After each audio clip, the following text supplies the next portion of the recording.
Champions ଟ୍ରଫିର final ମ୍ୟାଚରେ ଯଦି ବର୍ଷା ହୁଏ, ତେବେ ସେଥିପାଇଁ ଆଇସିସି କ'ଣ ବ୍ୟବସ୍ଥା ଗ୍ରହଣ କରିଛି, ଏ ବାବଦରେ ଜାଣିବା ପାଇଁ କ୍ରିକେଟ ପ୍ରେମୀ ବ୍ୟଗ୍ର ହୋଇ ଉଠିଛନ୍ତି।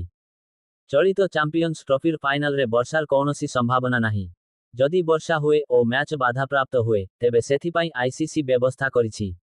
ସବୁଠାରୁ ବଡ଼ କଥା ହେଉଛି, ମ୍ୟାଚ୍ ବାତିଲ କ୍ଷେତ୍ରରେ ସେମିଫାଇନାଲ ନିୟମ ଫାଇନାଲରେ ଲାଗୁ ହେବ ନାହିଁ। ସେମିରେ ଯଦି ମ୍ୟାଚ୍ ବାତିଲ ହୋଇଥାନ୍ତା, ତେବେ ଗ୍ରୁପ ଟପରେ ରହିଥିବା ଟିମକୁ ଓବିନର ଘୋଷଣା କରାଯାଇଥାନ୍ତା। ମାତ୍ର ଫାଇନାଲରେ ସେପରି ହେବ ନାହିଁ। ମାର୍ଚ୍ଚରେ ମ୍ୟାଚ୍ ଖେଳିବା ସମ୍ଭବ ନହେଲେ ଏପରି ସ୍ଥିତିରେ ରିଜର୍ଭ ଡେ ଅର୍ଥାତ୍ ମାର୍ଚ୍ଚରେ ଖେଳାଯିବ। ଯଦି ମାର୍ଚ୍ଚରେ ଖେଳିବା ସମ୍ଭବ ନହେବ, ତେବେ ମ୍ୟାଚକୁ ରଦ୍ଦ କରି ଦିଆଯିବ। ଏଭଳି ସ୍ଥିତିରେ ଉଭୟ ଟିମକୁ ଜଏଣ୍ଟ ଓବିନର ଘୋଷଣା କରାଯିବ। ଏଭଳି ସ୍ଥିତି ମଧ୍ୟ ପୂର୍ବରୁ ଦେଖିବାକୁ ମିଳିଥିଲା। 2002 ଚାମ୍ପିଅନ୍ସ ଟ୍ରଫି ଫାଇନାଲ ମ୍ୟାଚ୍ ବାଧାପ୍ରାପ୍ତ ହୋଇଥିଲା। ସେହି ସମୟରେ ଉଭୟ ଭାରତ ଓ ଶ୍ରୀଲଙ୍କାକୁ ଆଇସିସିର ନିୟମ ଅନୁସାରେ ଜଏଣ୍ଟ ଓବିନର ଘୋଷିତ କରାଯାଇଥିଲା।